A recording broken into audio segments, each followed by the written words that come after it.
ফ্যাসিস্টরা জনসংহতি আন্দোলনকেও ভয় পেয়েছিল,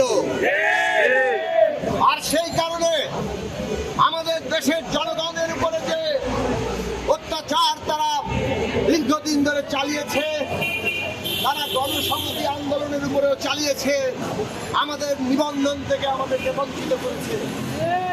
আমরা পরিষ্কার করে বলেছিলাম, বাংলাদেশের জনগণের অধিকার প্রতিষ্ঠা মানে হচ্ছে এই ফ্যাসিস্ট সরকারকে বিদায় করতে হবে। আর বাংলাদেশের ছাত্র শ্রমিক জনতা নিজেদের রক্ত দিয়ে এক অভূতপূর্ব ইতিহাস করেছে।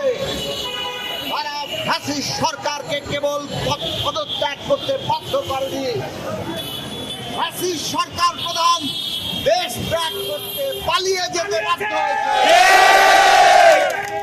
আজকে বাংলাদেশের মানুষের সামনে এক ঐতিহাসিক সুযোগ, একটা ঐতিহাসিক পরিস্থিতি। আমরা বাংলাদেশের জনগণকে ঐক্যবদ্ধ করে এই দেশে ফ্যাসিস্টের রাজনৈতিক বন্দোবস্ত, তার বদলে একটা গণতান্ত্রিক রাজনৈতিক বন্দোবস্ত তৈরি করব।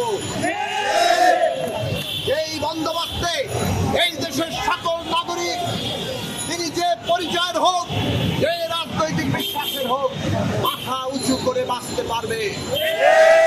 আমরা বাংলাদেশকে এগিয়ে নিয়ে যেতে পারবো এবং বাংলাদেশের প্রত্যেকটি নাগরিকের জন্য সুযোগের সমতা, মানবিক মর্যাদা এবং সামাজিক ন্যায় বিচার প্রতিষ্ঠা হবে। আজকের এই অভ্যুত্থান বৈষম্যহীন বাংলাদেশ গড়ার প্রত্যয় ব্যক্ত করেছে। জনসংহতি আন্দোলন নতুন রাজনৈতিক বন্দোবস্ত, নতুন সংবিধান করে একটা গণতান্ত্রিক রাষ্ট্র ব্যবস্থা প্রতিষ্ঠা করতে চায়।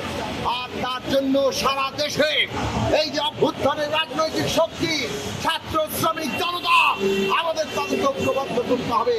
জনসংহতি আন্দোলন আজকে মাথাল মার্কা প্রতীক নিয়ে, রাজনৈতিক দলের নিবন্ধন নিয়ে নতুন যাত্রায় আছে। আপনাদের সবাইকে নতুন সারা দেশে দল গড়ে তোলার আহ্বান জানাই, মানুষকে ঐক্যবদ্ধ করার আহ্বান জানাই, নতুন গণতান্ত্রিক রাজনৈতিক বন্দোবস্ত, রাষ্ট্র এবং সংবিধান প্রতিষ্ঠার আহ্বান জানাই।